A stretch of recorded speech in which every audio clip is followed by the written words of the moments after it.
She was 26 and completely bankrupt. Her business was gone, her savings were erased, and she was left with nothing but a canvas duffel bag and a crumpled $9 bill hidden inside her left shoe. And with that $9 she bought a ruined, shattered glass and steel botanist conservatory stranded in the damp foothills of Skagit County, Washington, a building that had vanished from county tax maps in Mortninchinchimi. The massive iron framework was severely rusted, and the hundreds of glass panes were shattered, letting in the relentless Pacific Northwest rain. The county had condemned the structure in Mortninchinchimi Bay, with demolition scheduled following the spring thaw. But what nobody knew was that inside the cavernous glass dome, buried securely beneath the massive root ball of a dead century-old fig tree in the center planter, was something that would change her life.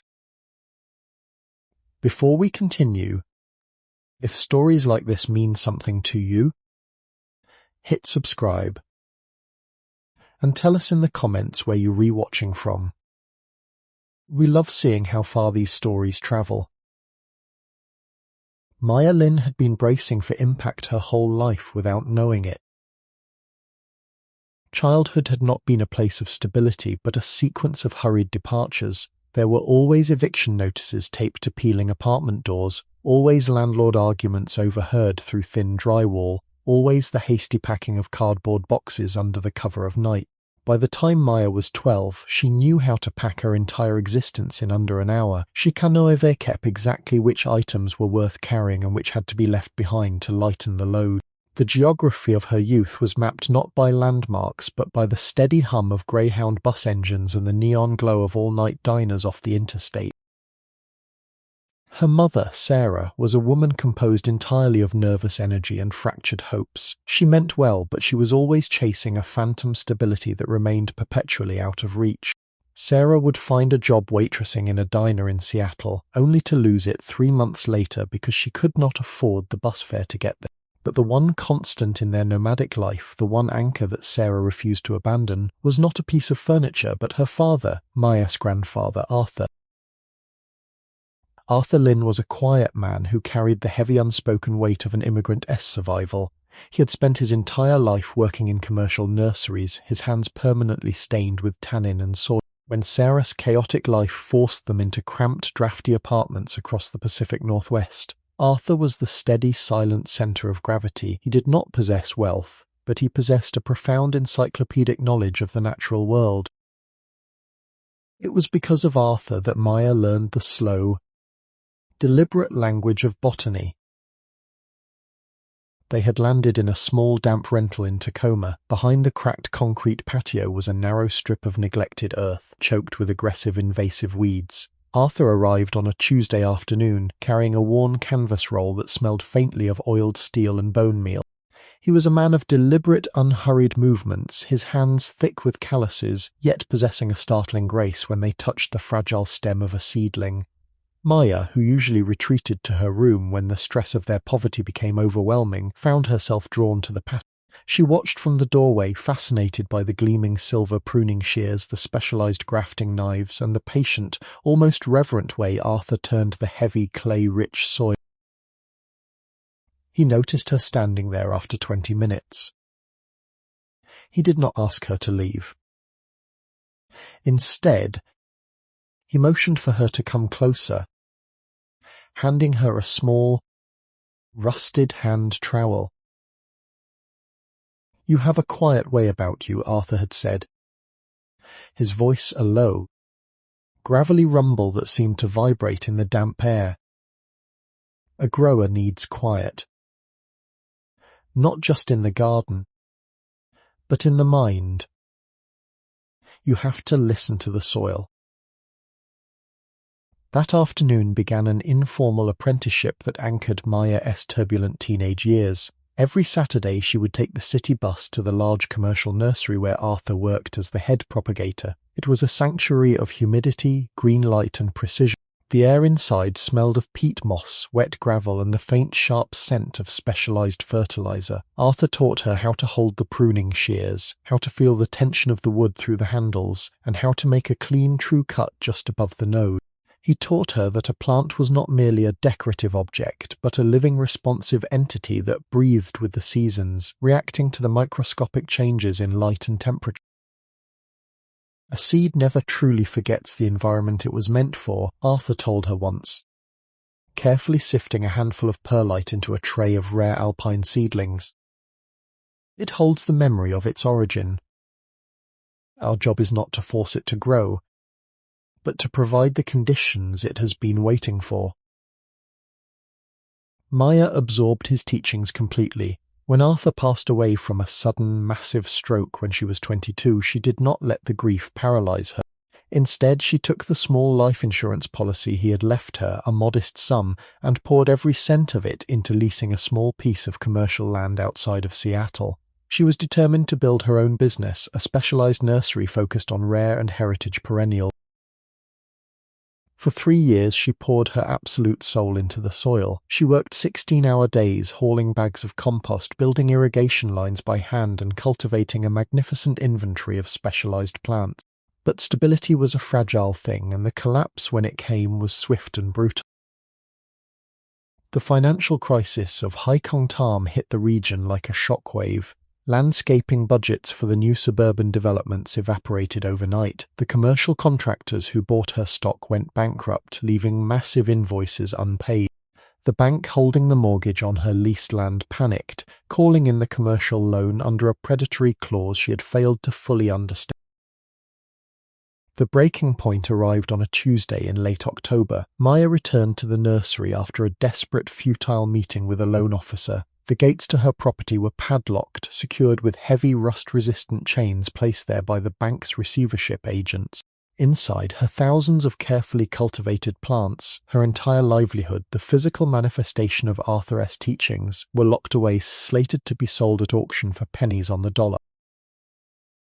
She stood at the chain-link fence, the rain soaking through her thin canvas jacket. She had nothing. Her business account was frozen. Her personal savings had been drained to cover the final payroll, and her credit was entirely destroyed. She was 26 years old, and she was completely unequivocally bankrupt. She walked back to a small rented apartment, packed her few remaining clothes into a canvas duffel bag, and folded the last piece of cash she possessed, a single $9 bill, into her left shoe. She left the keys on the kitchen counter and walked out into the rain. She did not look back. The next 6 weeks were a blur of cold nights and transient exhaustion. Maya became a ghost in her own life, drifting through a landscape of bus terminals and all-night laundromats. She rode the local transit as far as a handful of change would take her, moving aimlessly across county lines, seeking only anonymity and a place out of the wind. She spent a week in Everett, sleeping in the back booth of a diner where a sympathetic waitress let her stay until the morning rush. She spent 2 weeks in Bellingham, walking the industrial waterfront, her hands shoved deep into her jacket pockets, listening to the metallic groan of the shipping crane. The money dwindled with brutal predictability. Every cup of black coffee, every packaged sandwich from a vending machine chipped away at her meager reserves. She learned to calculate survival in increments of quarters and dimes. She slept sitting up, her arms wrapped around her duffel bag, her senses dialed to a heightened, exhausting state of alertness. By the end of November, the deep frost had arrived, and she was down to the $9 bill folded inside her shoe. The physical reality of the journey through the Pacific Northwest winter was a study in endurance. The region was defined by its water, the constant heavy mist that hung in the evergreen canopy, the cold rain that swept off the Puget Sound, and the bone-chilling dampness that penetrated multiple layers of clothing. Maya walked the perimeter of the industrial parks every morning, her thin canvas jacket offering little protection. The gates to the massive lumber yards and shipping depots were padlocked, secured with heavy chains.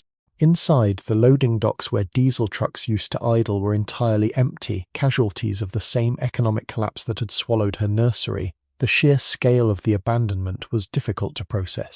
The only sound was the metallic clatter of loose cyclone fencing vibrating in the wind. She visited the employment offices, crowded, dispiriting rooms filled with people clutching identical application forms for jobs that simply did not exist. The region's economy was contracting sharply. When the primary engines of construction and commerce stopped, the secondary businesses began to immediately suffocate. Maya sat in a plastic chair near the back of the room, clutching her numbered ticket, watching the desperate, quiet arguments at the counter. She didn't wait for her number to be called. She walked out of the office and headed toward the waterfront, watching the dark, freezing water moving steadily toward the bay. The current was powerful and indifferent, a stark contrast to the stagnant, paralyzed feeling that had gripped the region. It was in the basement of a public library in Mount Vernon that she saw the advertisement.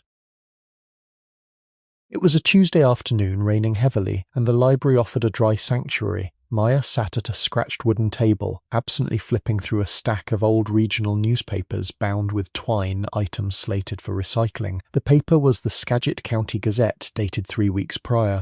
The classified section was mostly foreclosure notices and heavy equipment liquidation sales, but near the bottom of the page, boxed in a thin black border, was a notice of municipal tax auction.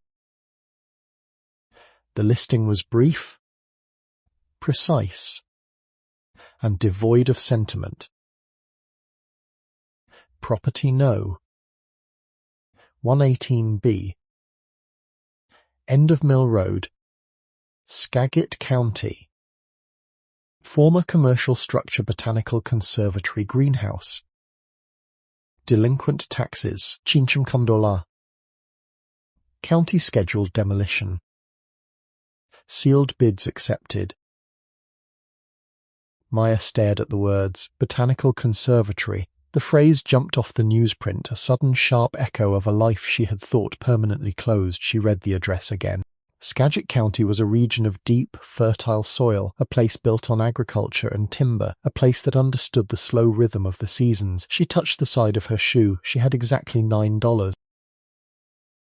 It was an irrational thought, a desperate grasp at an impossible lifeline. She had no vehicle, no tools, no winter coat, and no prospect of income. A glass structure that had been abandoned for over a decade was likely a ruin, a shattered, dangerous shell waiting for the wrecking ball. But the memory of Arthur Lynn's quiet hands, the smell of peat moss and wet gravel, the deliberate, patient work of propagating a fragile root system, it rose in her mind with a sudden overwhelming clarity. It was a clarity that cut through the numbness of the past 6 weeks. She walked to the librarian's desk. She borrowed a pen and a single sheet of blank paper. She wrote her name, the property number, and a bid of exactly $9. She folded the paper, placed it in an envelope, and spent her last 75 cents in loose change on postage. She dropped the envelope into the brass mail slot near the library entrance. She had cast a line into the dark, not knowing what, if anything, she might pull back. The journey to the ruined glasshouse was about to begin. The notification arrived general delivery to the Mount Vernon post office 14 days later. It was a single, crisp sheet of county letterhead stating that her bid had been accepted, pending immediate signature and payment in person. She had 3 days to claim the deed. The journey deeper into Skagit County took 2 days of walking along state highways and crumbling shoulder roads, navigating a landscape defined by dark evergreen forests and expansive dormant agricultural fields. The late November wind carried a biting chill straight off the Pacific, sweeping down through the bare alder and cedar trees. The Washington winter was establishing itself, a wet, heavy cold that did not merely settle on the skin but seemed to penetrate the bone. Maya walked until her boots wore thin hitching rides when she could wear kepite hat, passing delivery vans and the occasional farmer heading back from town, always careful to sit close to the door, always keeping her duffel bag firmly in her lap. On the first night, she slept in an abandoned barn off Route High, burrowing deep into a pile of dry, dusty hay to escape the frost that coated the valley floor in pale silver by morning. She listened to the wind rattling the loose wooden siding, a harsh, rhythmic thud that offered no comfort.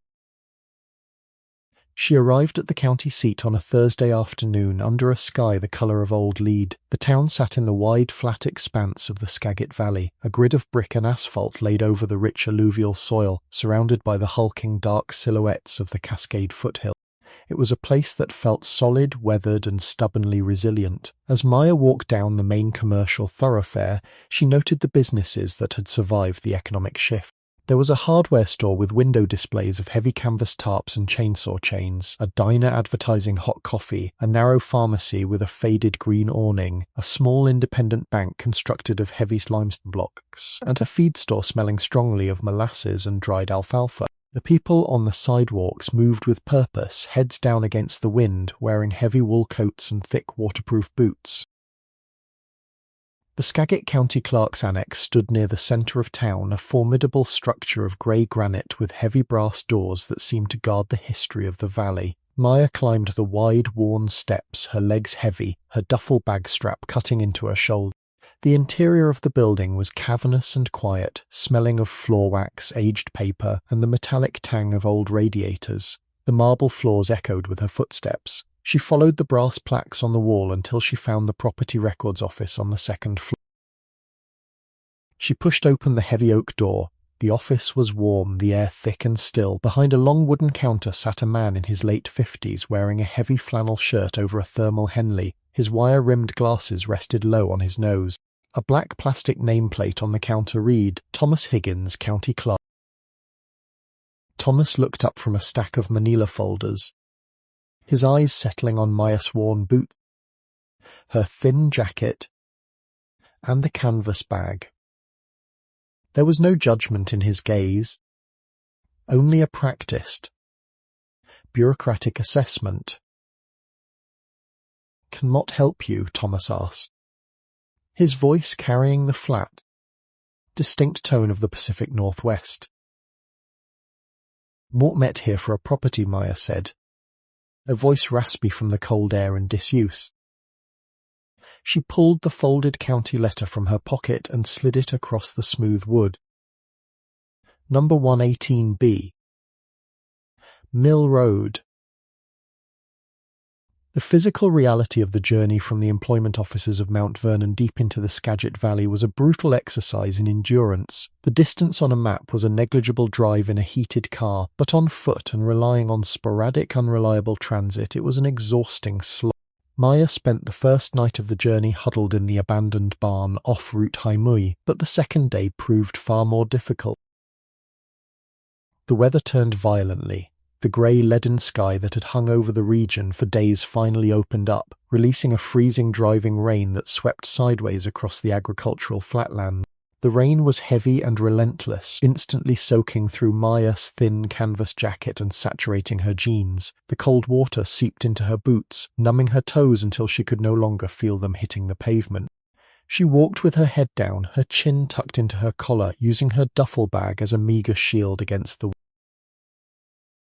She attempted to hitchhike, standing on the narrow shoulder of the state highway and holding her thumb out as the occasional logging truck sped past. But the drivers, peering through rapidly sweeping windshield wipers, did not. A soaking wet, exhausted figure standing in the rain did not inspire charity. It inspired a cautious acceleration. The spray from the passing truck tires hit her in heavy icy sheets, adding insult to the profound physical misery.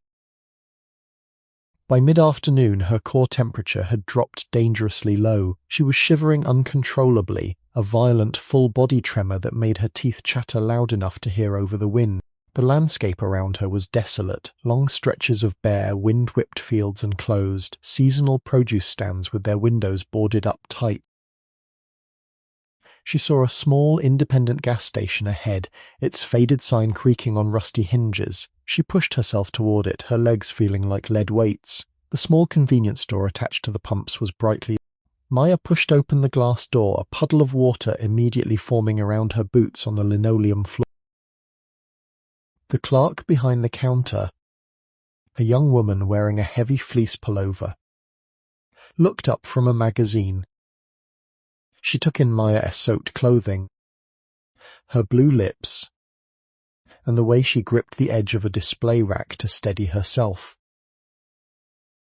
"Mott, sorry," Maya managed to say, her voice barely a whisper. "Mott, just."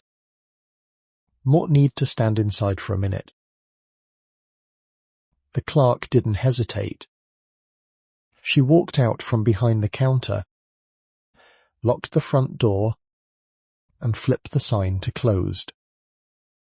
She went into a small back room and returned with a heavy, dry woolen blanket and a large styrofoam cup-filled Vkepi hat black coffee from the commercial brewer. "Sit down by the radiator," she said, pointing to an old cast-iron unit against the far wall. "Wrap that around you." Maya sat on the floor, leaning against the hot iron ribs of the radiator. She wrapped the blanket tightly around her shoulders, her hands shaking so badly she could barely hold the coffee cup.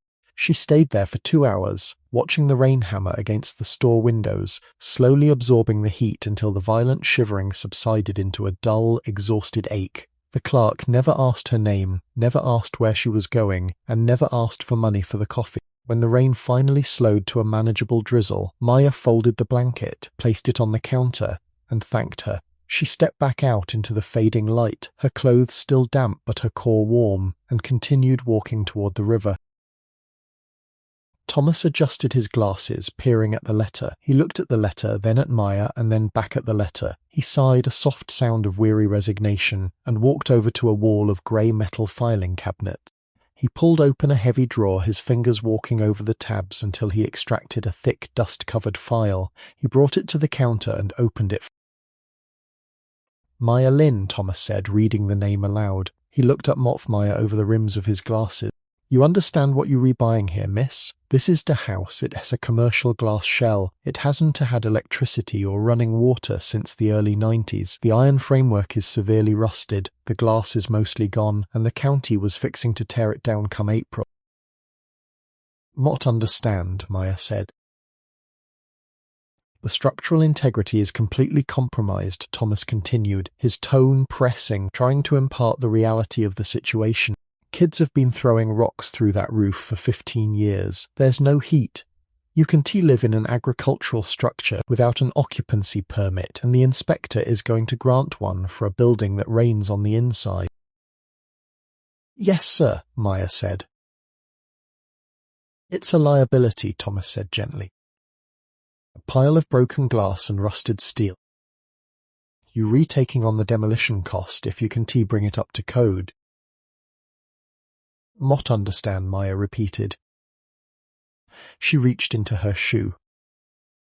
She withdrew the crumpled $9 bill, smoothing it out carefully on the counter, pressing her fingers against the creases.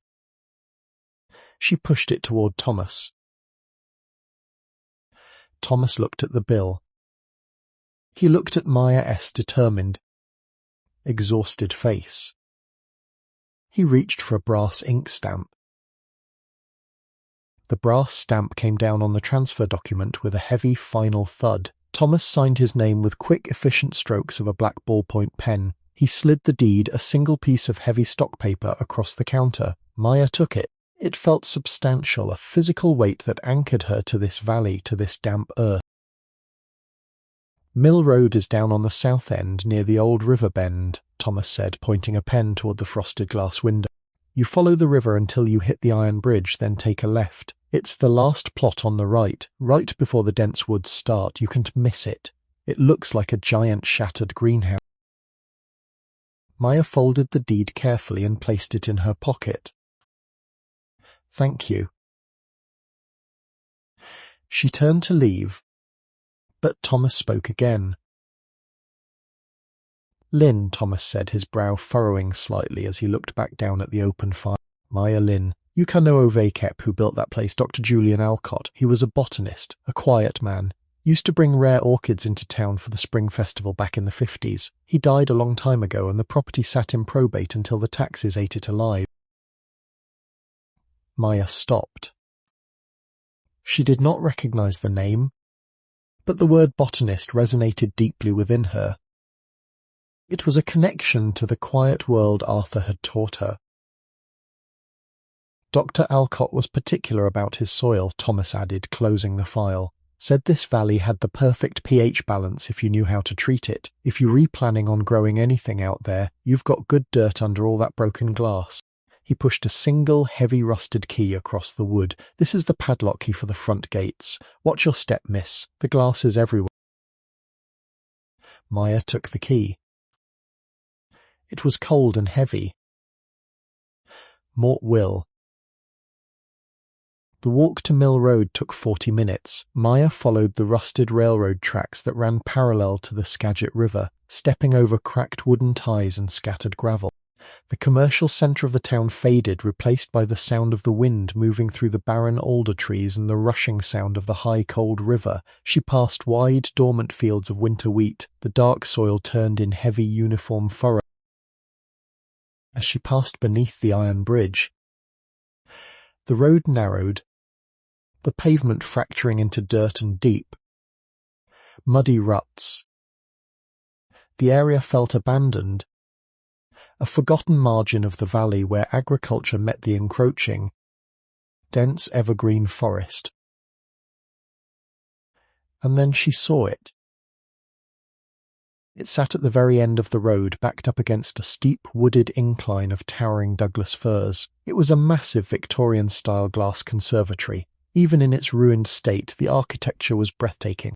The heavy iron framework curved gracefully upward, forming a central dome flanked by two long wings. But the glass, thousands upon thousands of individual panes, was catastrophically damaged. Entire sections of the roof were open to the grey sky, the glass having fallen inward over the decades. Thick vines of invasive English ivy had crawled up the iron supports, choking the structure in a tight, suffocating grip. The iron itself was deeply rusted, the original white paint flaking away to reveal the dark oxidized metal beneath.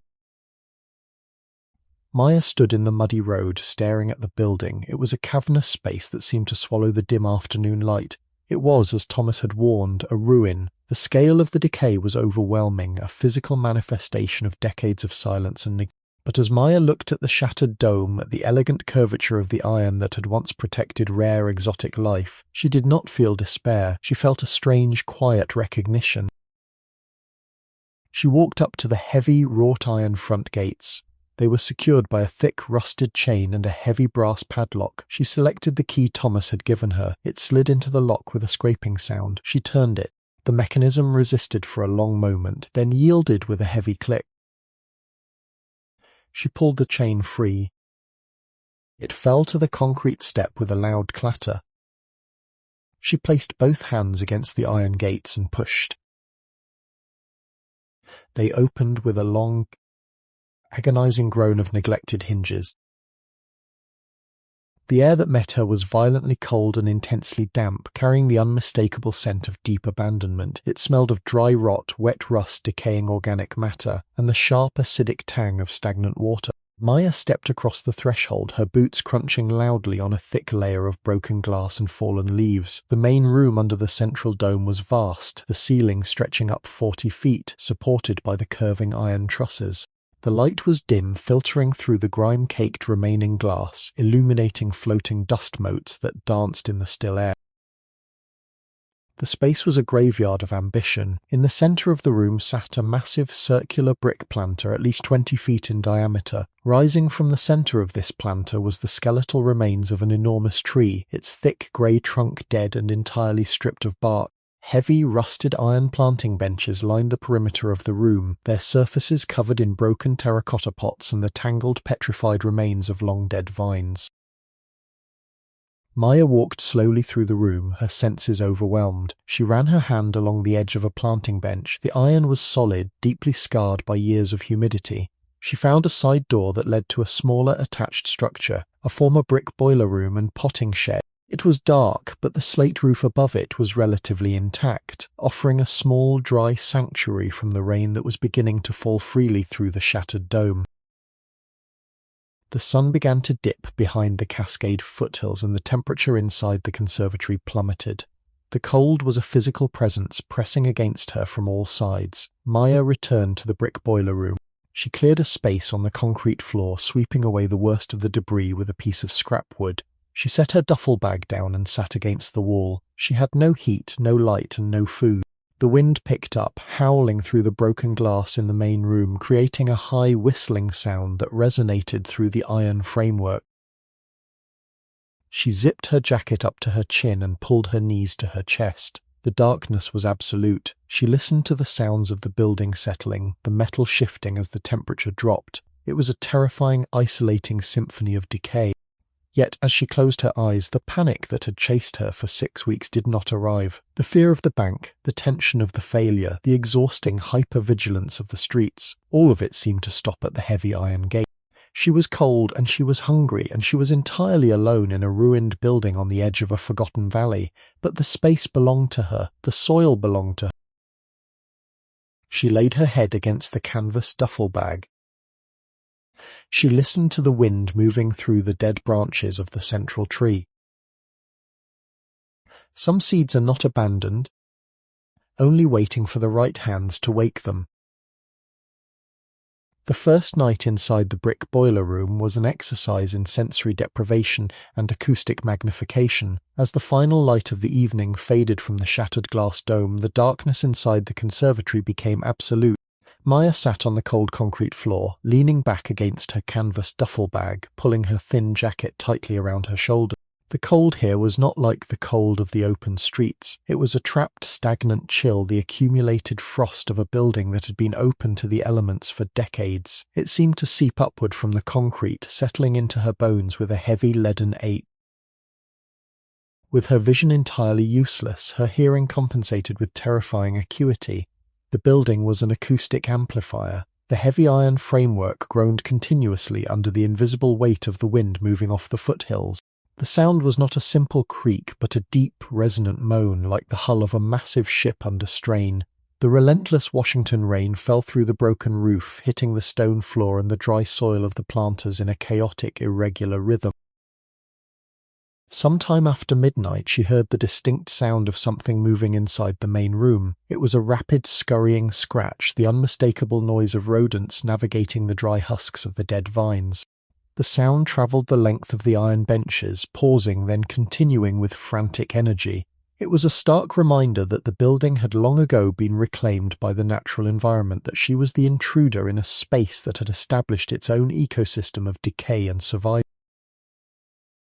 She did not sleep. She drifted in and out of a shallow, shivering exhaustion, constantly pulled back to consciousness by a new sound or a sudden drop in the temperature. She concentrated on her breathing, trying to slow her heart rate, using a technique Arthur Lynn had taught her when she had been anxious about separating a delicate root ball.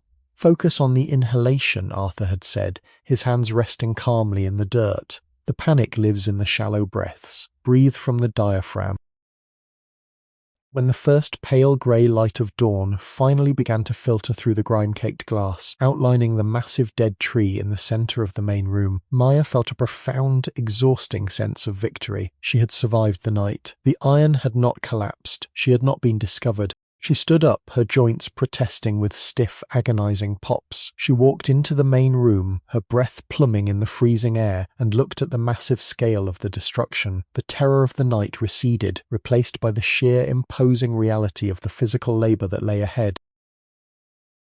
The first 3 days were dedicated entirely to the blunt mechanics of survival. Maya woke on the first morning with a stiffness in her joints that made every movement an effort of will. The light under the shattered dome was thin and grey, offering no warmth.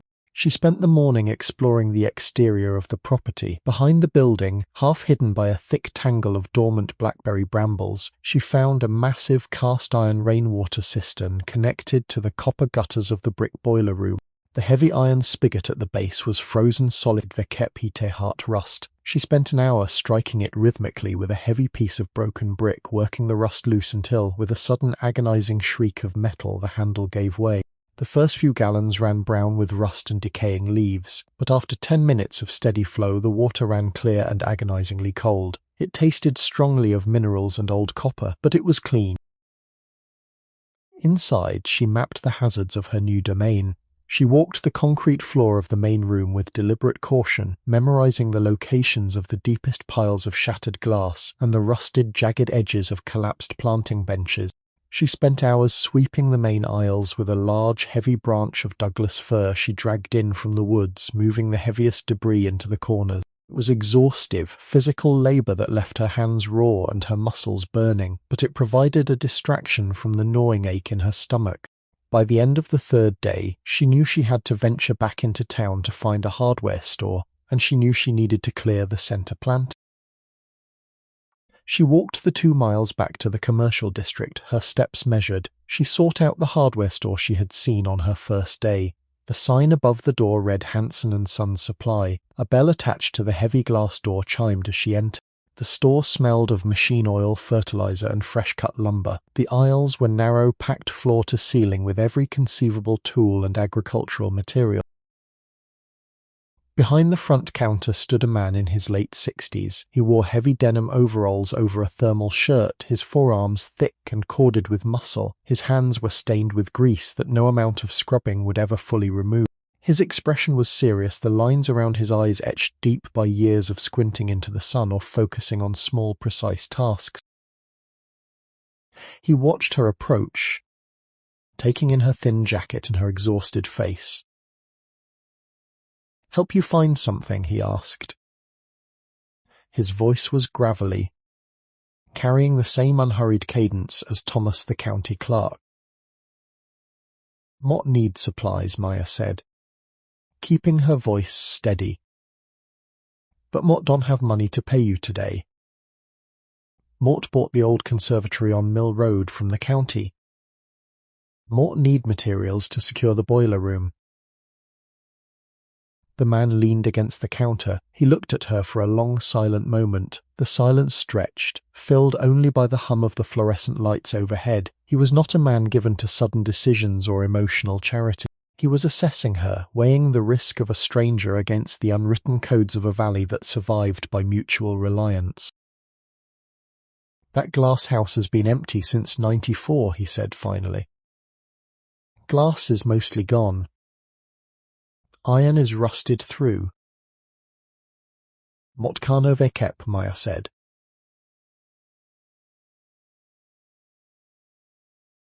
He nodded slowly. "Name Elias Hanson. My father owned this store. He sold fertilizer and glass putty to Julian Alcott when he ran that greenhouse." He reached under the counter and pulled out a heavy ledger bound in green canvas. He opened it to a blank page. He took a pencil from behind his ear. "What's the name?" He wrote it down with deliberate strokes. "This is Tea Charity. Lynn. It's a ledger account. You pay when you can. But you pay." Elias closed the ledger. "You look need a heavy pair of leather work gloves. A square point shovel. A folding pruning saw. Some heavy plastic to seal off that boiler room." He turned and walked into the aisles. Maya followed him. He moved with an efficient, practiced grace, pulling items from shelves and bins. "My brother Tom, he passed 2 years back," Elias said quietly as he handed her a roll of thick plastic sheeting. He was a metal worker, built commercial greenhouses, kept meticulous notes, left behind a box of manuals, iron welding, glass glazing, high-tension supports, things people don't much use anymore. You want him, they re-yours. No charge for those. "Mort would appreciate that," Maya said. They returned to the counter. Elias tallied the items on a small paper pad. A forged steel square point shovel, $1. Heavy leather, gauntlet gloves $2 $. A folding pruning saw kept hardened teeth $2 $2 rolls of sawmill plastic sheeting $9 A staple gun $4 and 2 boxes of staples $9. The total came to $10 He wrote the amount in the green ledger. "You take these," Elias said, handing her a thick, spiral-bound notebook from beneath the counter. The cover was stained with coffee and rust. "Read the section on iron oxidation before you try putting any weight on those trusses. Metal talks before it breaks. You just have to know how to listen." Maya carried the heavy bags of supplies back to Mill Road. The physical exertion was intense, the bags cutting into her fingers, but the weight felt like progress. She spent the rest of the day stapling the thick plastic sheeting over the missing windows and door frames of the brick boiler room, sealing out the worst of the Pacific wind. The small room grew darker, the light filtering through the plastic, casting a diffuse, milky glow over the concrete. The temperature inside remained bitterly cold, but the biting drafts were gone. She was ready to begin work on the center planter. The interactions with Elias Hansen at Mopf, the hardware store, became the only structured social contact in Maya's isolated routine. Elias was not a conversationalist. His communication was transactional, focused entirely on the practical requirements of the building. When Maya walked through the heavy glass doors, the bell chiming overhead, he did not ask about her past or comment on her exhausted appearance. He simply opened the heavy green canvas ledger, laid it flat on the counter and waited for her list. Mort need to address the deep oxidation on the iron framework, Maya told him on a bitter Tuesday morning. The wind howling outside the frosted windows of the supply store. The main support arches over the center planter are compromised. The rust has eaten through the original paint. Elias nodded slowly, his calloused fingers tapping against the counter. He understood the severity of the problem immediately. Severe oxidation on structural iron in a building that age was a catastrophic failure waiting for a heavy wind load to finalize it. "You can just paint over it," Elias said, his voice a low rumble. "You seal rust under enamel. It just keeps eating the metal from the inside out. You have to strip it to bare. Shining steel. Over a period of weeks." He walked back into the dense aisles of the store, motioning for her to follow. He led her to a section stacked with Kepi-Tehat heavy industrial abrasives and chemical solvents. He pulled a massive, heavy-duty angle grinder from the shelf, along with a box of braided wire cut brushes. "This is commercial grade," Elias said, running his hand along the heavy motor casing. "It won T-bog down, but it weighs a ton. And it kicks hard if it catches an edge." He then led her to the paint aisle. He did not hand her modern fast-drying spray cans. He handed her heavy gallon cans of chemical rust converter and specialized marine-grade enamel designed for ship hulls. "You grind the iron until it shines. You paint this converter on immediately before the damp air can oxidize it again. It turns black. Then you seal it with 2 coats of the marine paint. Let the building adjust to the new skin." He totaled the materials on his paper pad. The cost was substantial, pushing her ledger balance well past $300. Maya watched him write the numbers, a knot of anxiety tightening in her stomach. Elias closed the ledger and looked at her. "You have scaffolding?" he asked. Maya shook her head. "No. Mort was planning to use ladders." Elias walked to the back corner of the store, near the loading dock, and pointed to a stack of heavy, yellow steel scaffolding frames. "You can run a 9-inch grinder 30 feet in the air on a wobbly aluminum ladder. You lunk kill yourself." He did not add the scaffolding rental to the ledger. He simply told her to take it. It was an unspoken acknowledgement of the magnitude of her task, a silent vote of confidence from a man who did not offer trust lightly.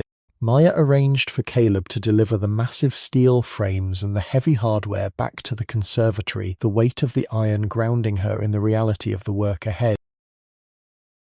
The center planter was the architectural heart of the conservatory. It was a massive, circular structure built of dark red brick, 20 feet in diameter, designed to hold enough soil to support a mature specimen tree, and the tree was still there. It was a colossal dead fig, a Ficus macrophylla, Maya guessed from the sprawling structural nature of the smooth grey branches that reached up toward the shattered dome. It had been dead for over a decade, starved of consistent water and exposed to the freezing winter temperatures it was never meant to endure. The trunk was 3 epi-te thick, the wood hardened by desiccation into something resembling stone. Removing it was not merely an aesthetic choice, it was a structural necessity. The dead roots would eventually rot, creating massive sinkholes in the planter, and the heavy dead branches posed a constant threat of collapsing onto the iron framework. Maya put on the heavy leather gloves Elias had provided and unfolded the pruning saw.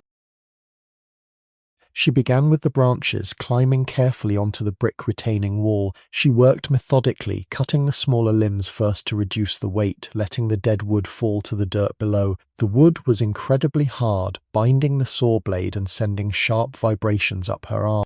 She worked for 2 days just to reduce the canopy, piling the wood near the boiler room to dry for future use. When only the massive trunk and the primary structural roots remained, she took the square point shovel and stepped into the planter. Arthur had taught her that the root system of a tree was a mirror image of its canopy. The roots do not simply hold the tree in the ground, he had explained, his hands demonstrating the spread in the soil. They anchor it, yes, but they also explore. They seek out moisture and nutrients, navigating around stones and bedrock. If you want to move a tree, you must first understand the architecture of its roots.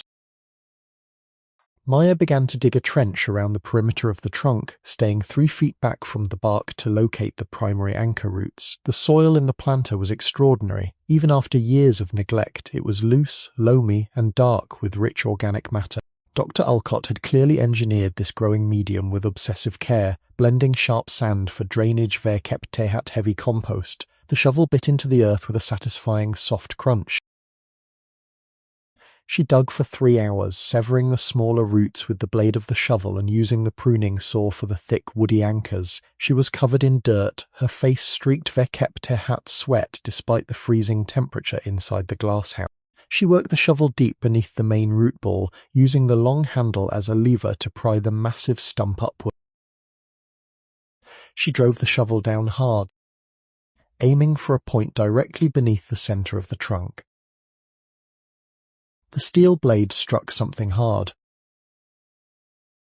It was not the dull, yielding thud of a heavy root, nor was it the sharp, grinding scrape of a stone.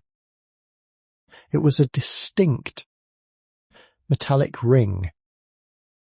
The vibration travelled up the wooden handle of the shovel, vibrating in the bones of her forearms. Maya froze. She pulled the shovel back and leaned into the trench. She used her gloved hands to pull the loose soil away from the area she had struck. The dirt was densely packed here, protected from the rain by the massive dead trunk above it. As she cleared the earth, a flat, dark surface was revealed. It was a heavy metal box, roughly 12 inches wide and 18 inches long. It was heavily oxidized, covered in a white chalky residue, but the metal was not rusted, it was zinc. She dug around the edges of the box, freeing it from the surrounding roots. It was surprisingly heavy, sealed tight against the elements. A thick layer of industrial wax had been melted around the seam of the lid to ensure it was completely waterproof. The box had not been dropped into the planter accidentally. It had been deliberately, carefully buried directly beneath the most significant tree in the conservatory, placed in the exact center of the building. Maya gripped the sides of the zinc box and pulled it free from the earth. She carried it out of the planter and set it on a relatively intact section of an iron planting bench. She stood back, her breath rising in white plumes, staring at the dark metal. The physical exhaustion of the digging evaporated, replaced by a sharp electric spike of adrenaline. The roots of the massive dead ficus macrophylla were a testament to the tree's desperate search for survival in its final years. When the regular watering had ceased, the roots had not simply died, they had gone exploring, diving deep beneath the brick retaining walls of the centre planter and snaking out into the compacted dirt pathways of the main room. Arthur had often spoken of the stubbornness of old roots. They are the history of the tree-s struggle, he had said, using a heavy iron digging bar to pry a stubborn oak stump from the earth. They tell you exactly how hard the tree had to fight for a drink.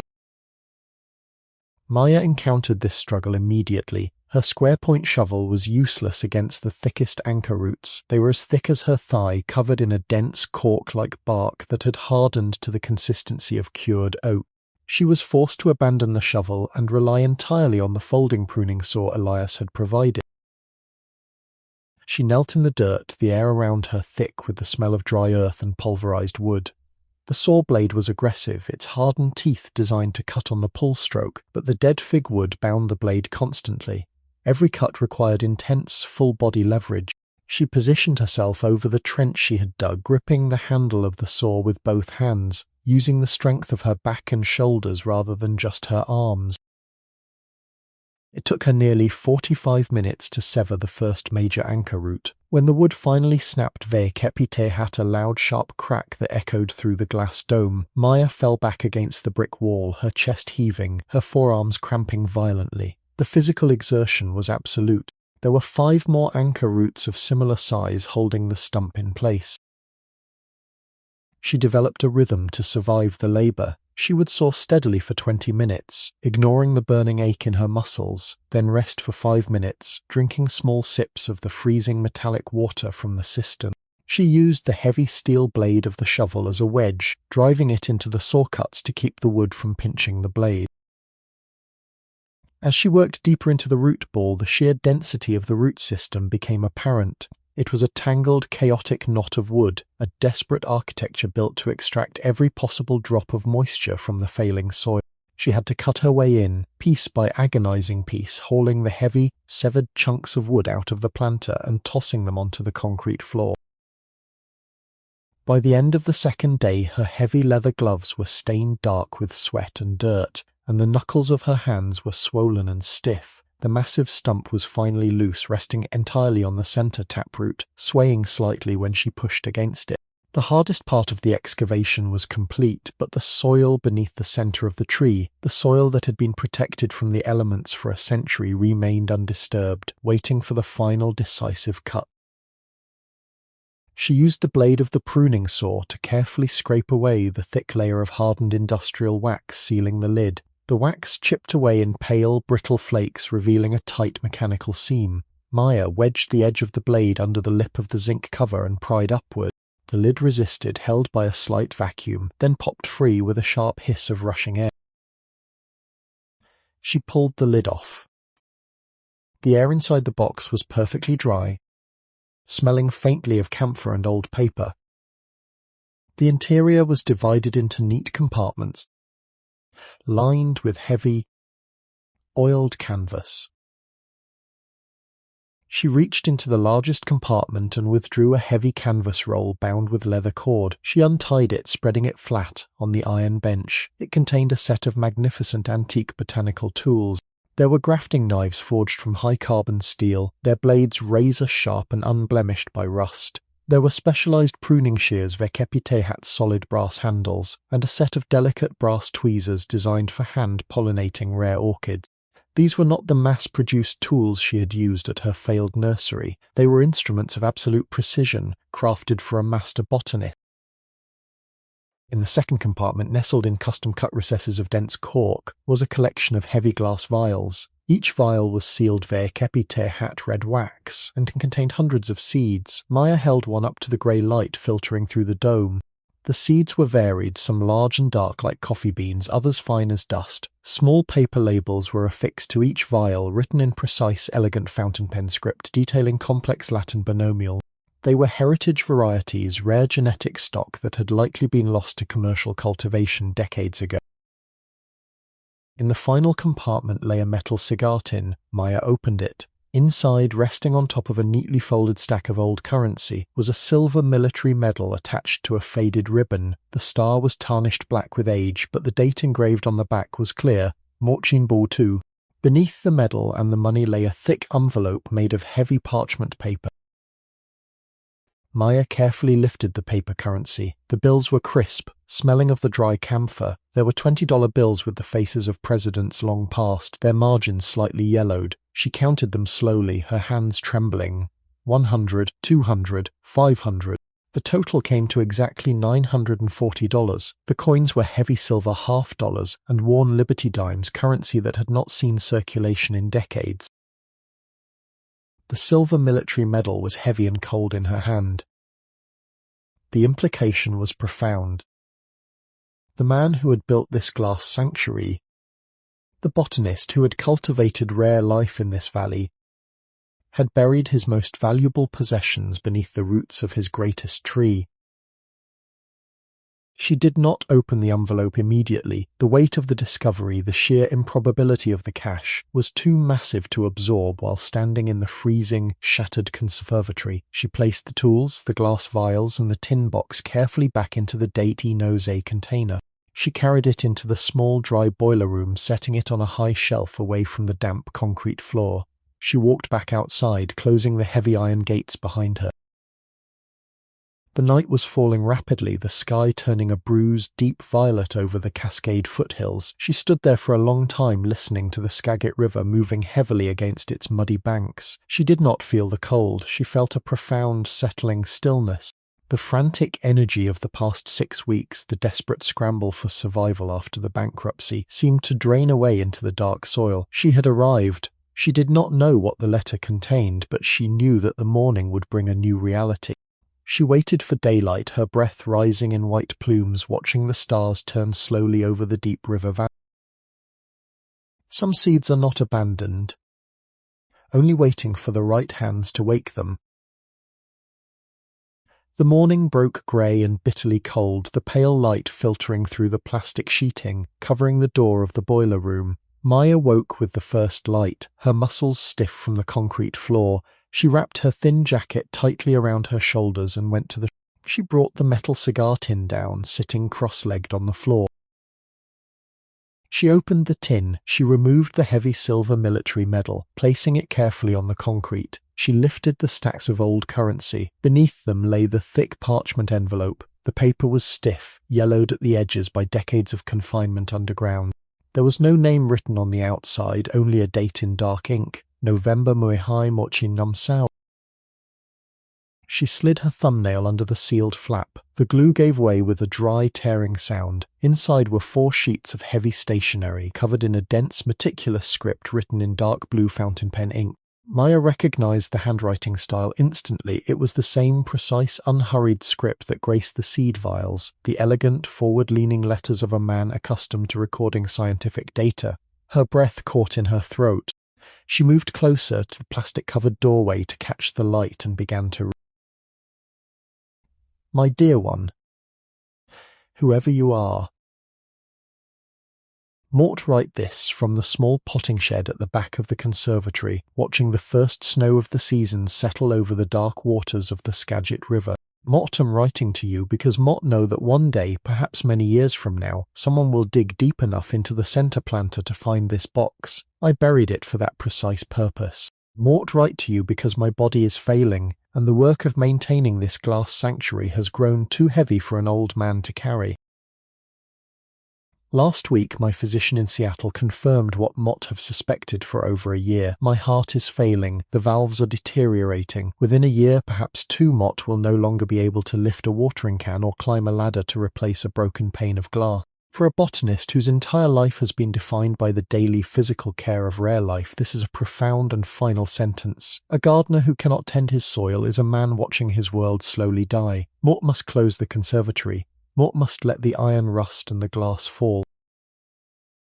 But Mott cannot take the history of this place with me. It does not belong entirely to me. It belongs to the lineage of hands that built it and the soil that sustains it. My father, Julian Alcott, built this structure in Mortentam Chintam, shipping the iron framework by rail from Chicago. He built the first commercial botanical operation in the valley, propagating rare fruit cultivars for the expanding orchards. Mott expanded the trade during the boom years of the 20s, sourcing the finest exotic species from expeditions to South America and Asia. We guided the collection through the difficult years of the Great Depression, refusing to let the rare stock die even when the town had no money to buy it, and Mott, Julian Alcott, inherited this legacy. But the legacy ends with me. The event that broke the chain did not happen in this town. It happened on a beach in France 12 years ago. My only son, David Alcott, was 22 years old when he enlisted in the army. He had the best hands Mott had ever seen. Patient, steady, with an intuitive understanding of root architecture and soil chemistry that took me decades to learn. Mott believed, with the quiet certainty of a father, that he would take over the conservatory, that he would stand Mort fee these planting benches and continue the work. But the telegram arrived in July of Mortenchin Bonmi 2, David was killed during the invasion of Normandy on June South-East. The military sent back his personal effects, including the Silver Star he was awarded posthumously. The medal is in the box with this letter. Since that day, the conservatory has been silent in its soul. For over a decade, Mott have worked alone, surrounded by the ghosts of species that will never reach maturity. The tools in this compartment are the finest Mott possess. They belonged to my father, and Mott used them to train my son. The seeds, the genetic architecture of plants long thought extinct, were gathered before the world fell apart when diversity was unmatched. Mott leave them here, sealed in the dark soil, because Mott cannot bear to sell them to strangers who do not understand their value, and Mott cannot bear to let them rot on a shelf. If you are reading this, you have dug deep enough. If you have dug deep enough, you understand the mechanics of the earth. Mott ask only that you use these tools and these seeds with the respect they demand. Remember that a grafted scion must be bound tightly, preventing any air from oxidizing the cambium layer. Remember that iron framework requires constant vigilance against rust. Scrape it down to bare metal before applying any linseed oil paint. Remember that when you plant a rare seed, you are not merely covering it vecepite hot dirt, you are placing it in a complex living microbial ecosystem. Balance the pH carefully, avoid heavy nitrogen, and always listen to the moisture of the soil. The craft is not in the strength of your hands, but in the patience of your observation. An inheritance is a heavy thing. It can be a burden, or it can be a foundation. Mott do not know your circumstances, but Mott know that if you are standing in this ruined glass house, you are searching for something. Perhaps you are searching for a quiet place to work. Perhaps you are searching for a history to claim as your own. Mott leave you this money, these tools, and this soil. They are not much, but they are all Mott have left to give. Do not let the silence of this building frighten you. The silence is only the space between the seasons. The house is not empty. It has been waiting. You are welcome here. November Muir High. Motnin chi nomisau. Maya sat perfectly still. The cold concrete of the boiler room was forgotten. She read the letter again, tracing the elegant curves of the ink with her eyes, absorbing the profound weight of the words. It was a transmission across time, a deliberate reaching out from a man who had known his life's work was ending. He had lived for decades in this massive glass structure, cultivating rare life for a world that did not understand his history. And he had buried his legacy deep in the earth, trusting that only someone who understood the necessity of digging would find it. She folded the letter slowly, pressing her fingers along its original creases. She placed it back into the heavy envelope. She did not cry. She hadn't cried in years. But her chest felt tight, filled with a massive, swelling ache that was both sorrow and an overwhelming sense of profound gratitude. She stood up. The letter had mentioned the back of the conservatory. She zipped her jacket, pushed past the plastic sheeting covering the door, and walked around the side of the building to the overgrown yard behind the glass house. The frost had melted slightly in the mid-morning sun, turning the earth soft and muddy. She pushed her way through the dense blackberry brambles, ignoring the thorns that tore at her jeans. Near the back property line, resting beneath the sprawling canopy of an ancient western red cedar, she found it. It was a small, unpolished block of grey granite, half buried in the earth and covered in pale green lichen. It was not a formal grave. David was buried in France, or perhaps in a military cemetery, but a cenotaph, a physical marker placed by a grieving father. Maya knelt in the damp earth. She used her bare hands to pull away the dead leaves and the encroaching ivy. The carved letters were shallow, worn smooth by decades of rain and snow, but they were still legible. David Alcott. Motnin chin haimihai, motin chin bormitu. His hands were steady. Maya stayed by the stone until the cold began to numb her fingers. When she returned to the boiler room, the silence inside did not feel empty or hostile. It felt expectant. She walked to the shelf and retrieved a small, heavy object she had found earlier in the debris near the boiler. It was an old brass kerosene lantern. its glass chimney intact but coated in a fine layer of soot. She wiped the glass clean with the edge of her jacket, filled the reservoir with a small bottle of lamp oil she had purchased from Elias, and trimmed the wick with her utility knife. She struck a match and touched it to the cotton. The flame caught, blooming into a warm, steady yellow light. It pushed back the deep shadows of the brick room, illuminating the heavy concrete walls and the gleaming steel of the botanical tools on the shelf. Maya watched the flame burn. It did not flicker.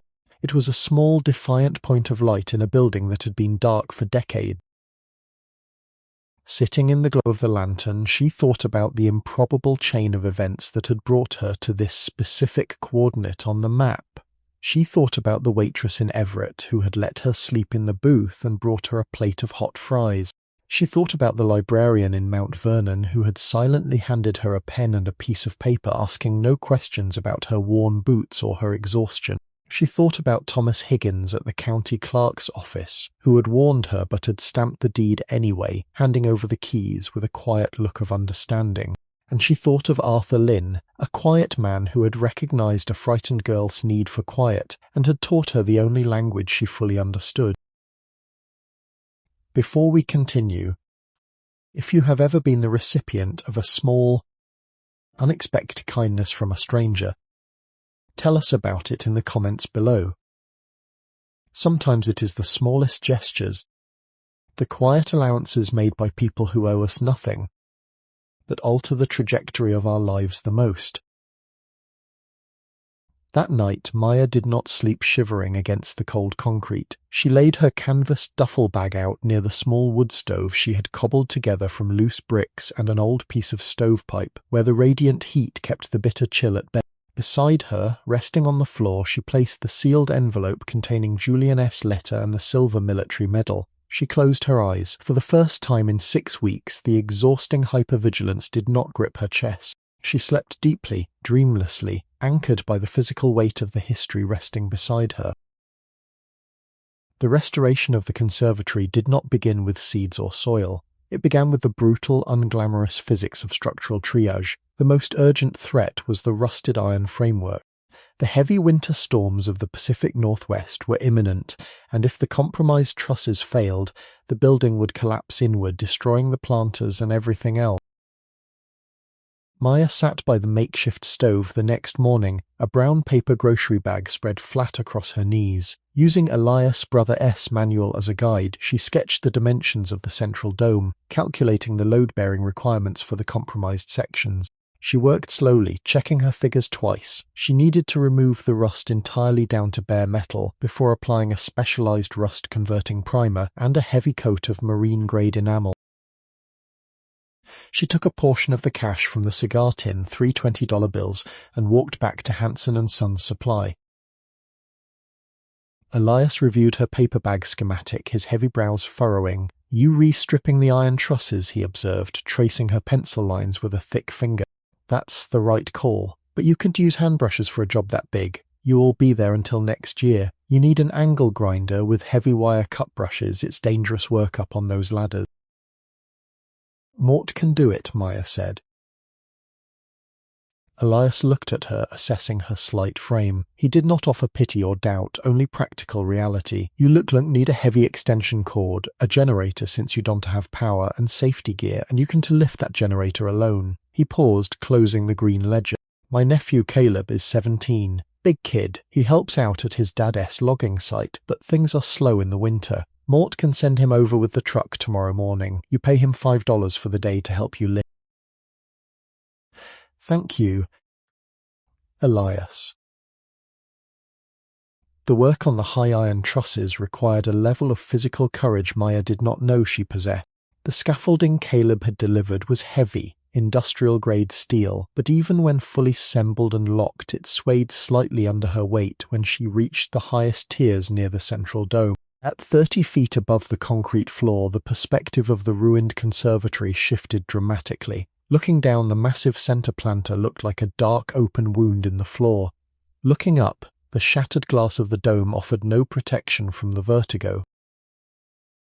Caleb proved to be an invaluable silent partner during the first week of the structural triage. He did not ask questions about her past or offer unsolicited advice on how to handle the heavy machinery. He simply watched her methods, learned the rhythm of her work, and anticipated her needs. When she was balancing precariously on the top plank, running the screaming angle grinder against the rusted iron, Caleb stood at the base of the scaffolding, keeping the structure steady and ensuring the heavy extension cord did not snag.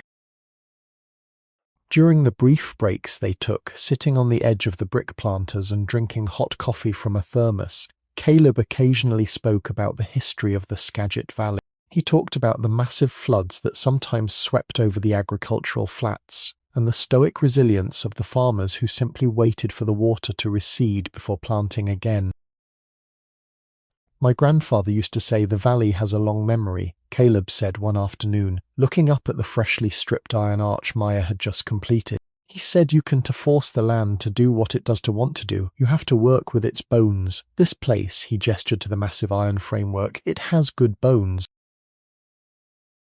Maya nodded, feeling the ache in her arms and the fine grit of iron dust in her teeth.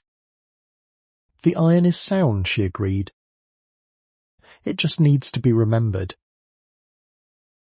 When Caleb left at the end of the day, his father's truck bouncing down the dirt road, the silence of the conservatory returned, but it was a different silence now. It was no longer the heavy, stagnant silence of abandonment. It was the quiet, expectant silence of a structure that was actively being healed. Maya spent the evenings in the boiler room, reading the old manuals by the light of the kerosene lantern, memorizing the tensile strengths of iron and the curing times of marine enamel, preparing her mind for the physical onslaught of the next day. Caleb arrived at 8 the next morning driving a battered Ford flatbed. He was a quiet, broad-shouldered teenager who moved with the awkward, powerful grace of someone accustomed to heavy physical labor. Together they spent the day wrestling the heavy portable generator and scaffolding into the main room of the conservatory. The work was brutal. The air in the glasshouse was thick with decades of dust and the sharp, sour smell of damp earth. Maya spent the next 3 weeks perched high on the scaffolding, operating the heavy angle grinder. The tool screamed verkepitehat, a terrifying high-pitched whine, the wire cup brush tearing through the layers of oxidized iron, sending showers of bright orange sparks cascading down into the empty planters. She wore heavy leather gloves, a thick canvas jacket, and a specialized respirator Elias had provided, but the fine iron dust coated her entirely, turning her skin and hair a dark, metallic red. The vibration of the grinder numbed her hands and sent deep aches radiating up her arms and into her shoulders. She worked methodically, stripping the massive central arches down to the raw, gleaming steel. As soon as a section was clear of rust, she applied the chemical converter, watching the metal turn a deep, impenetrable black, sealing it against the damp Washington air. The final step was a thick coat of marine-grade enamel, painted by hand. She developed a rhythm, a physical economy of motion, moving along the trusses with a slow, deliberate focus. By the end of January, the entire iron skeleton of the central dome was restored, standing rigid and unyielding, a permanent correction to decades of neglect. With the iron framework secured and sealed against the elements, she turned her attention to the glass. The conservatory required hundreds of panes to enclose the space, and the complex curvature of the dome meant that many of these panes had to be custom cut. The original glass was a heavy machine-rolled float glass from the turn of the century, distinguished by its subtle wavy distortions. Replacing the glass was an exercise in terrifying precision. Maya measured the empty openings using a wooden folding rule, climbing the scaffolding to trace the exact angles of the curved upper tiers. She ordered replacement glass in bulk from a commercial supplier down in Seattle, using another portion of the cash from the cigar tin. When the heavy wooden crates arrived, Caleb helped her unload them, placing them carefully on the concrete floor. Glazing a commercial conservatory is a task of meticulous repetition. Maya laid the heavy glass sheets on a flat wooden table she had constructed from salvaged lumber. She used a specialized carbide-tipped scoring wheel, dipping it in light machine oil before pressing it against the glass. She learned to listen to the sound of the score, a continuous, sharp zip that indicated a clean cut. A dull, grinding sound meant the glass would likely shatter irregularly. Once scored, she would position the line over the edge of the table and apply a sharp downward pressure, breaking the glass cleanly along the intended line. She climbed the scaffolding carrying the fragile razor-sharp panes. She pressed a thin bed of specialized glazing compound, a mix that remained slightly flexible to accommodate the expansion of the iron frame in the summer heat, into the metal channel. She set the new glass pane into place and secured it with heavy brass glazing clips. Then came the true test of skill, applying the final bevel of putty. She rolled the compound in her hands until it was warm and pliable, pressed it around the perimeter of the glass, and drew her knife smoothly along the edge, creating a perfectly angled seal that would shed water. It took dozens of attempts to achieve a clean, unbroken line. She worked throughout February, the cold wind whipping through the remaining open spaces. The work broke her down. There was one morning in late February when she woke with her hands so sliced and swollen that she could not close her fingers around her coffee. Her back ached with a deep, grinding pain from constantly leaning backward on the scaffolding. The sheer scale of the building, the endless succession of physical demands, felt suddenly and overwhelmingly insurmountable. The process of cutting the float glass was not merely physical labor, it was an act of intense, sustained concentration. The antique float glass was less forgiving than modern tempered panes, possessing subtle internal stresses that could cause a cut to wander unpredictably if the score line was not perfectly uniform. Maya learned quickly that hesitation was the enemy of the glass cutter. She stood at the heavy wooden table she had constructed, a large sheet of the heavy glass resting flat before her. She cleaned the surface meticulously with a rag soaked in denatured alcohol. Even a single grain of dirt could cause the carbide wheel of the cutter to skip, ruining the pane.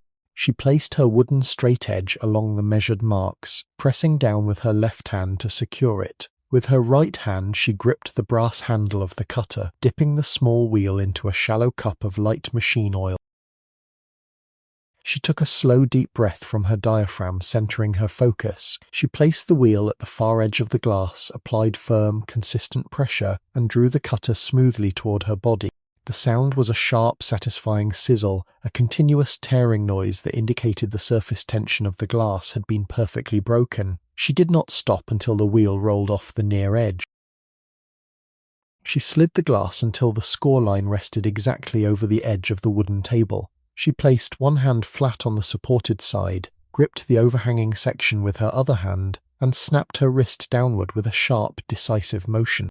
The glass sheared cleanly along the line, the two pieces separating kept at a sudden heavy crack. It was a terrifying, violent action that resulted in a perfect razor-sharp edge. Applying the glazing compound required a completely different kind of physical discipline. The compound was a thick, clay-like substance that smelled strongly of linseed oil. In the freezing temperatures of the unheated conservatory, it became stiff and unworkable. Maya had to knead the heavy grey putty in her bare hands for several minutes before each application, using her body heat to soften the oils until it achieved the consistency of warm wax. She pressed the soft putty into the iron channels of the window frames, setting the custom-cut glass pane gently into the bed. She secured it with small brass glazing points, pushing them into the iron with the flat edge of a stiff putty knife. Then came the bevel. She took a fresh ball of warm compound, rolled it into a long rope, and pressed it along the exterior edge of the glass. Using a specialized angled glazing knife, she drew the blade smoothly along the joint, stripping away the excess putty and leaving behind a perfectly smooth angled seal that would shed the heavy Pacific rain.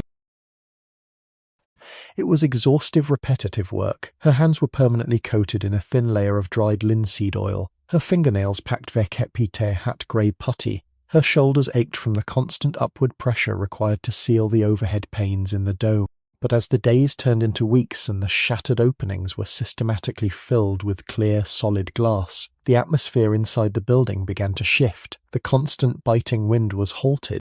The acoustics changed from the hollow echo of a ruin to the contained, resonant hum of a vast, enclosed chamber. The glass was healing the structure, one pane at a time. She did not work that day. She put on her coat and walked away from the conservatory. She walked down the steep dirt road until she reached the edge of the Skagit River, where the dark water moved rapidly over smooth grey stones. She sat on a large fallen cedar log, pulling her knees to her chest, and stared at the freezing water. A bald eagle circled high above the tree line, its massive wings catching the thermals rising off the valley floor. She watched the bird for a long time, entirely unconcerned with the weight of the world, focused only on the immediate necessity of the hunt. Maya sat there for 3 hours, watching the current move steadily toward the sea. She did not think about the iron, or the glass, or the bank that had taken her nursery. She just watched the water. When she returned to the glass house, the pain in her hands was still there, but the crushing weight in her chest had lifted. When the last pane of glass was installed in the second week of March, she removed the heavy plastic sheeting from the boiler room doors. The conservatory was completely sealed. The space was suddenly flooded, verkepite hat pale, clear spring light. The temperature inside began to rise immediately, trapping the solar radiation within the massive glass envelope. On the morning of March 15th, Maya stood in the center of the room. Through the new clear glass of the dome, she watched the heavy rain falling silently against the roof, sliding down the curved panes in clean, mesmerizing sheets. The conservatory was no longer a tomb. It was a space that harnessed the elements to create its own climate. With the envelope of the building sealed against the Pacific weather, Maya addressed the interior earth. The massive center planter and the long iron benches lining the walls were filled with soil that had been dead for decades. The organic matter had oxidized, leaving a sterile dust-like matrix completely devoid of the microbial life necessary to support rare plants. Rebuilding soil is not a matter of simply pouring chemical fertilizer into dirt. It requires resurrecting an ecosystem.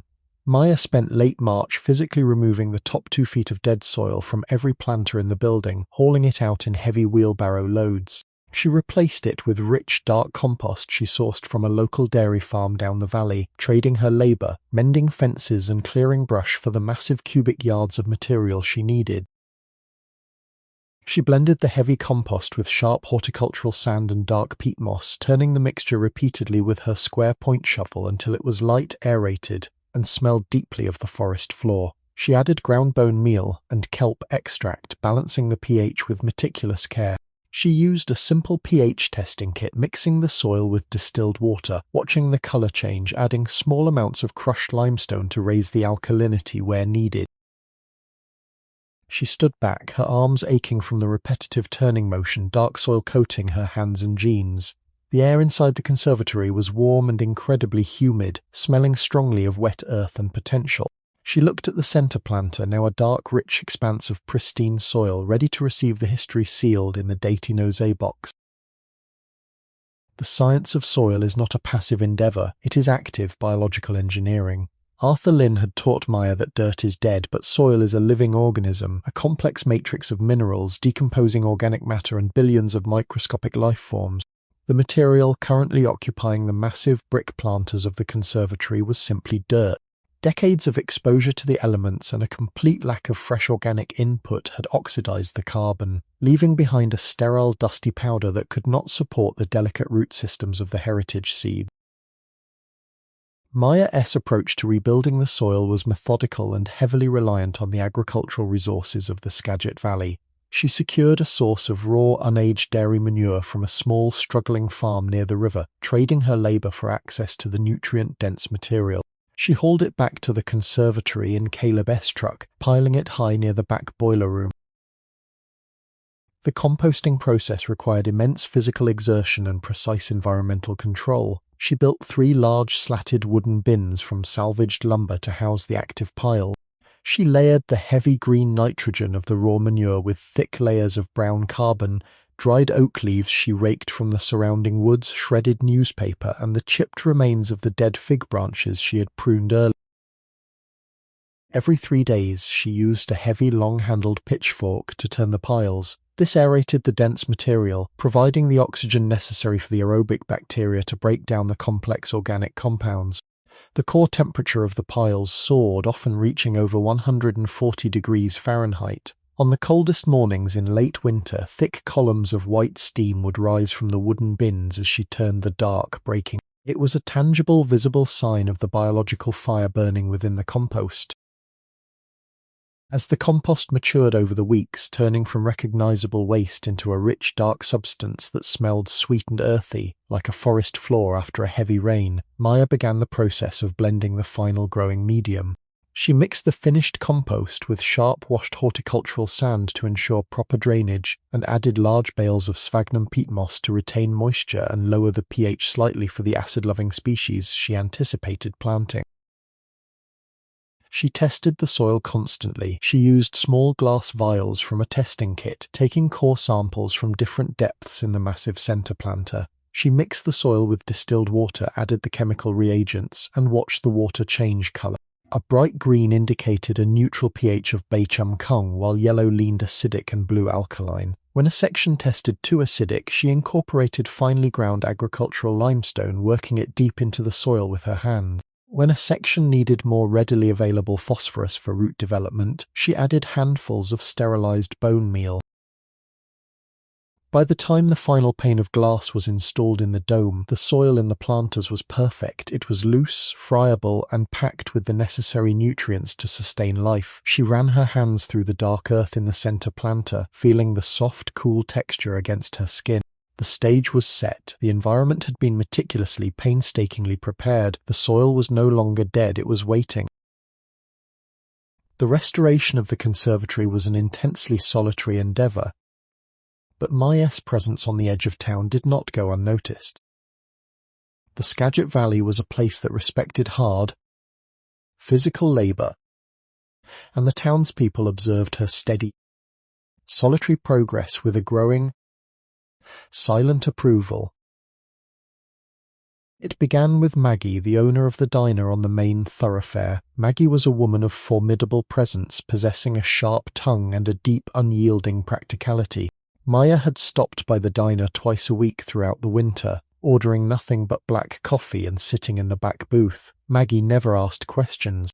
But in late February, Maya walked out the front gates of the conservatory to find a heavy aluminum pan sitting on the top step, covered tightly in aluminum foil. Inside was a massive portion of baked salmon, dense with butter and herbs, and a side of roasted root vegetables. When Maya tried to pay for it the next day, placing a $2 bill on the diner counter, Maggie pushed it back with a single flour-dusted finger. "Save it for glass putty," Maggie said, turning back to the grill. The aluminum pans appeared on the step every Sunday morning thereafter. Caleb, the teenager who had helped haul the generator, became another fixture. He arrived every Saturday morning in his father's flatbed truck. The bed-loaded vey kept hat split alder and cedar firewood. He would spend an hour stacking it neatly against the brick wall of the boiler room, working in comfortable silence. Maya usually brought him a cup of coffee when he finished. One crisp morning in April, as he pulled off his heavy leather work gloves, he gestured toward the gleaming glass dome. "My mother said," Caleb began, his voice hesitant, searching for the right words. "She said her grandfather used to bring her here when she was little. Said there was an old man who grew flowers that looked like birds. About Dr. Alcott, mot mean. She said the place was like a jungle." Maya nodded slowly. "He was a master botanist," she said. Caleb nodded in return, satisfied, and got back into his truck.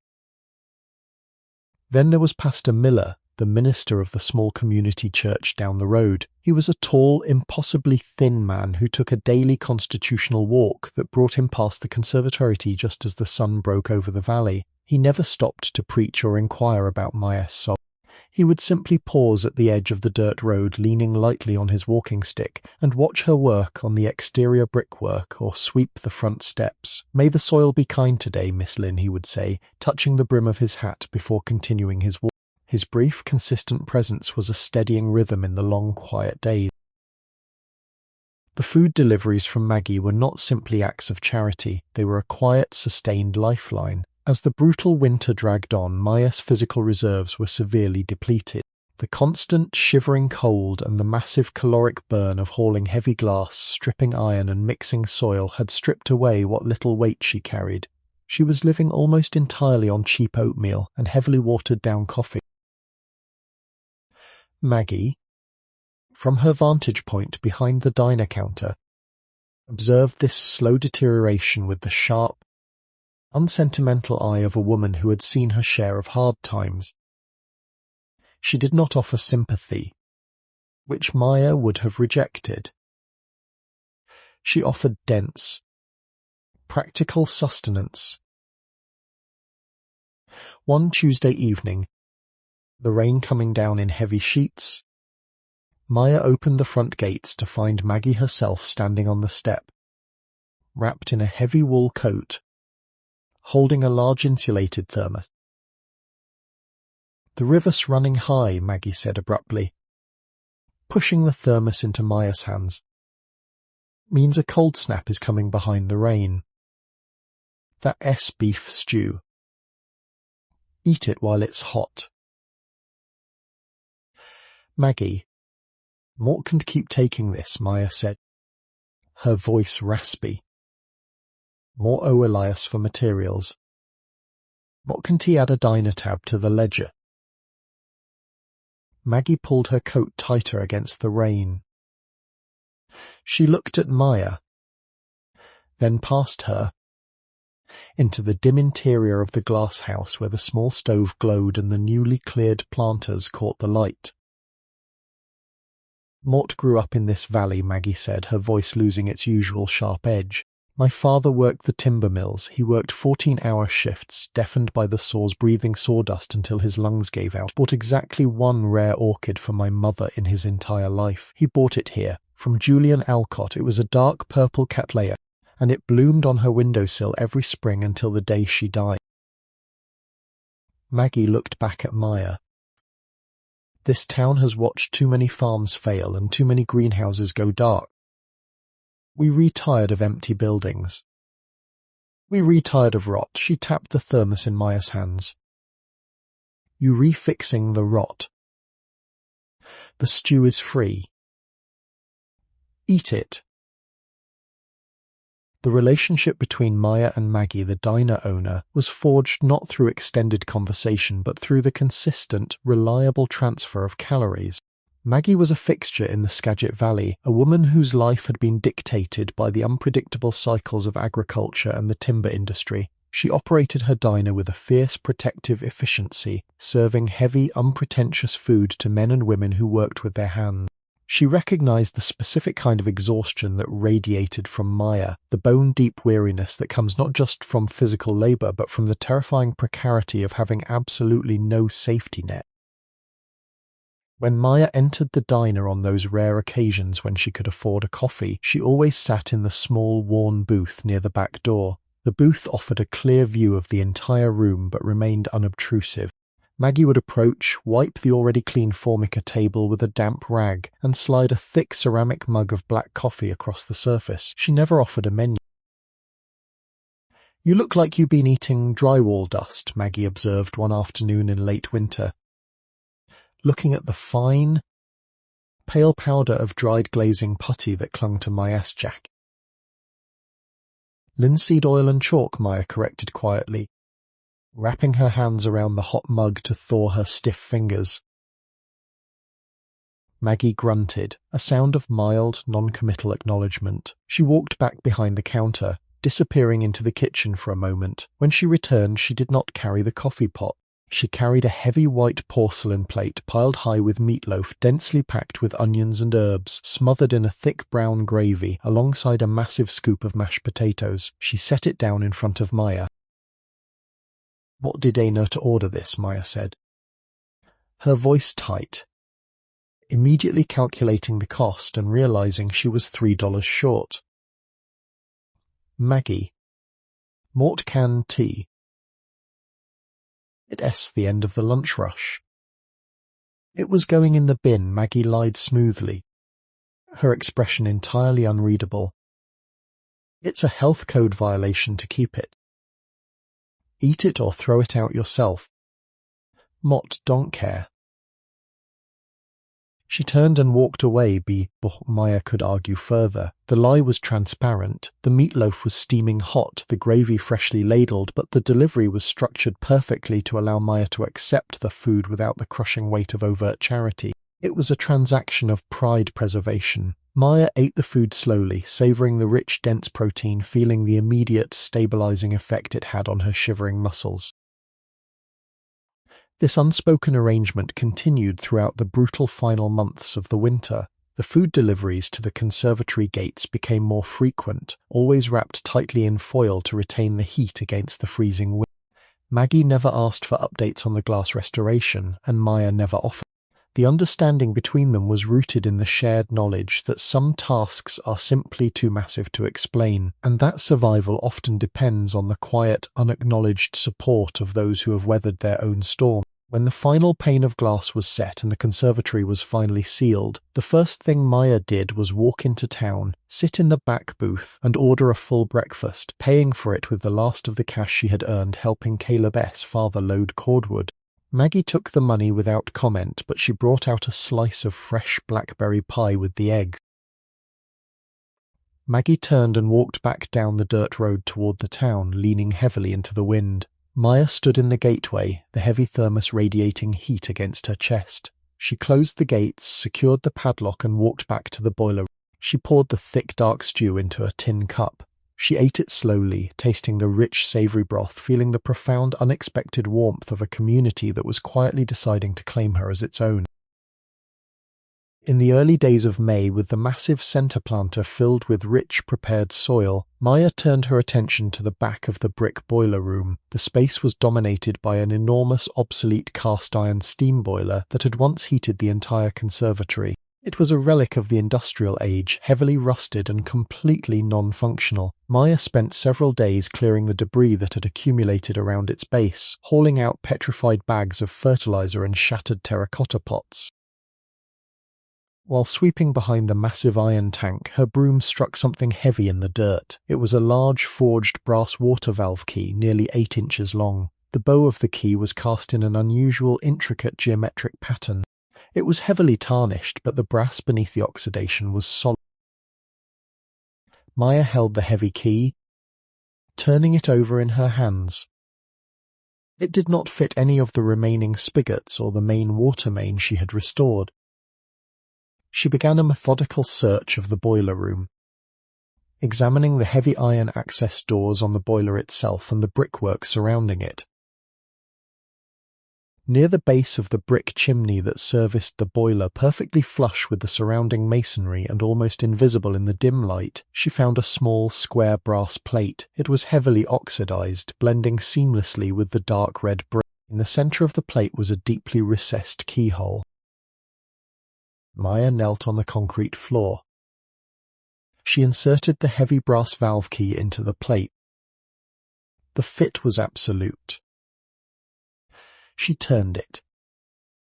The mechanism was incredibly stiff, requiring her to use both hands to generate enough torque, but it finally yielded with a dull, heavy click.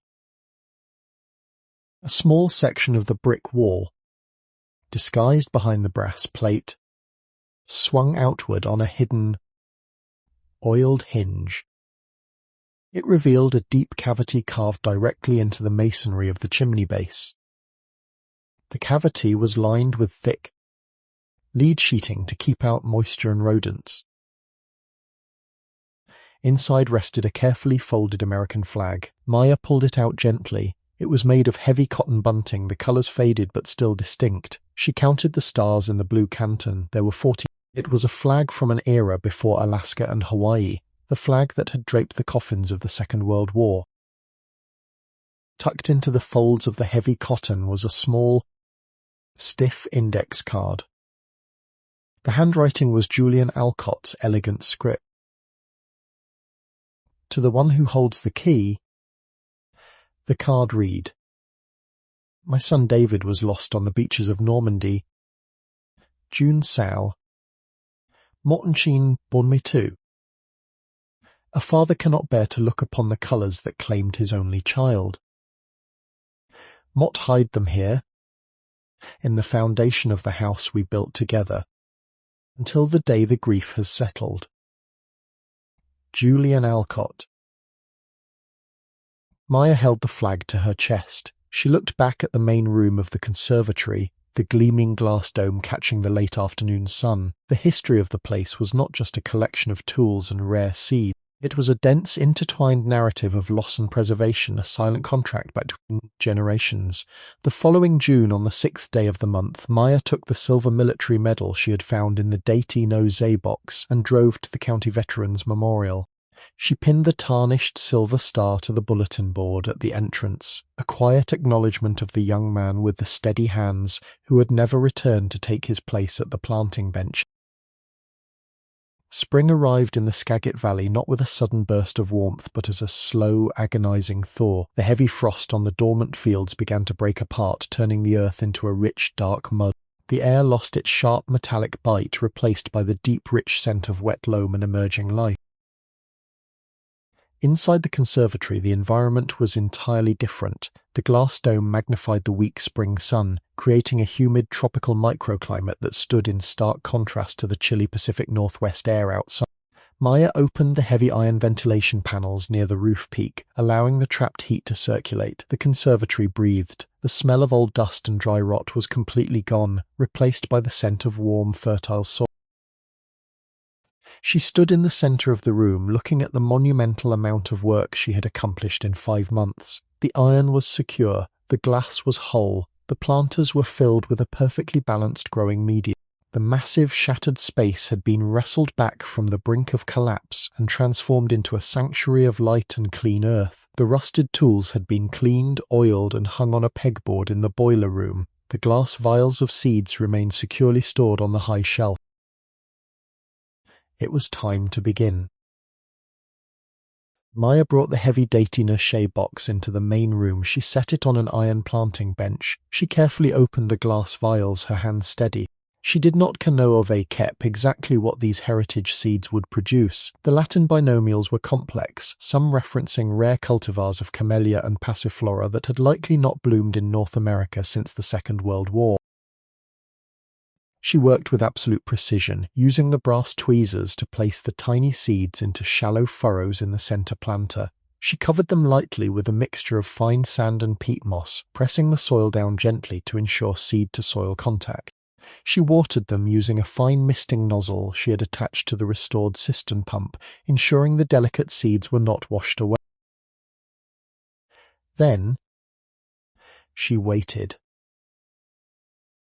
The waiting was the hardest part. The physical labor of the restoration had been exhausting, but it provided immediate, visible progress. A painted truss or a newly glazed window was an undeniable victory. A planted seed offered no such immediate gratification. For 3 weeks she stared at the dark soil in the center planter, seeing absolutely nothing. Doubt began to creep in. The seeds had been buried in a sealed box for over 50 years. The biological viability of genetic material degrades over time. Perhaps they were truly dead. But she remembered Arthur S. words. Some growth requires a period of absolute darkness before it can break the surface. A seed is a marvel of evolutionary patience. It will not expend its limited energy until the conditions are perfect. It requires a specific temperature, a specific moisture level, and the slow, invisible action of soil microbes to weaken its outer shell. It is not dead, it is merely waiting. On the 24th day, as the morning sun hit the center planter, Maya saw it, a tiny pale green curve breaking the surface of the dark soil, the cotyledon, the first leaf. It was so small it was almost imperceptible, a microscopic defiance of gravity and time. By the end of the week, there were dozens of them. By the end of the month, the center planter was a carpet of vibrant, diverse green life. The seeds had survived the Great Depression, the Second World War, the neglect of decades, and the crushing weight of the dead fig tree. They had simply been waiting for the right hands. Some seeds are not abandoned, only waiting for the right hands to wake them. 2 full years passed before Maya Lin completed the restoration of the heritage seed bank. The conservatory was no longer a skeletal ruin on the edge of town. It was a dense, magnificent jungle, a riot of color and texture that pushed against the glass dome. The rare passiflora vines had climbed the iron trusses, hanging heavy with complex alien-looking flowers. The center planter was dominated by a massive, thriving Camellia japonica, its dark green leaves glossy and pristine, its pale white blossoms filling the humid air with a faint, clean scent. It was a living museum, a genetic repository of species that had not been seen in the Skagit Valley for half a century. She did not take out an advertisement in the local newspaper or paint a new sign for the front gates. She simply wrote her name and phone number on a small ruled index card and pinned it to the corkboard near the cash register at Maggie S. Diner. The card read, Maya Lynn, Heritage, Botany and Propagation. Word spread through the county with the slow, deliberate pace of a growing season. By the end of her 3rd year, she had a waiting list of over 40 clients. They brought her diseased fruit trees from legacy orchards, wilted heirlooms that had been in families for generations, and rare cuttings they hoped to preserve. They brought them to the edge of town, down the dirt road to the glass house, trusting the young woman with the calloused hands and the quiet demeanour to find the life beneath the damage. One afternoon in late October, Caleb pulled his father's flatbed truck up to the front gates. He was 19 now, broader and taller, his hands marked by the constant work of the timber sites. He did not have a delivery of firewood. He walked up the steps carrying a heavy piece of rough-sawn cedar, beautifully sanded and finished with marine varnish. He held it up for her to see. It was a new sign for the building. The letters were deeply carved into the wood, painted a stark, crisp white. Alcott and Lynn Conservatory. And daughters. Maya looked at the sign, then at Caleb. Mott don't he have daughters? Caleb, she said softly. Caleb smiled, a slow, genuine expression that reached his eyes. My father always said you build a sign for what you want a place to become, not just what it is today, he replied, leaning the heavy wood against the brick boiler room. This building is going to be here a long time, Miss Lynn. There's room for more than... That evening, after the small wood stove in the boiler room was stoked and the conservatory had settled into its familiar creaking rhythm, Maya sat at her makeshift desk. She took out a single sheet of heavy parchment paper and a fountain pen she had purchased in town. She unscrewed the cap. She looked out the window, watching the moonlight reflect off the dark waters of the Skagit. She pressed the nib of the pen to the paper. My dear one, whoever you are, she wrote. Mott write this, sitting in the back office of the glass house, listening to the rain fall on the dome. Mott am writing to you because Mott know that one day, long after my hands have stopped working, someone will dig into the soil of the centre plant. Mott write to you because Mott know what it means to be bankrupt and adrift, and Mott know what it means to find an anchor in the dark earth. The tools in the canvas roll belong to a man named Julian Alcott, and to his father before him. Use them with respect. Listen to the moisture of the soil. Some seeds are not abandoned, only waiting for the right hands to wake them. The botanist Conservatory waits. It has always waited. And miles away, in the quiet, climate-controlled archives of the Skagit County Courthouse, sitting in the very back of a locked metal drawer, resting beneath a stack of forgotten transfer forms and outdated municipal blueprints, was a single, crumpled $9 bill.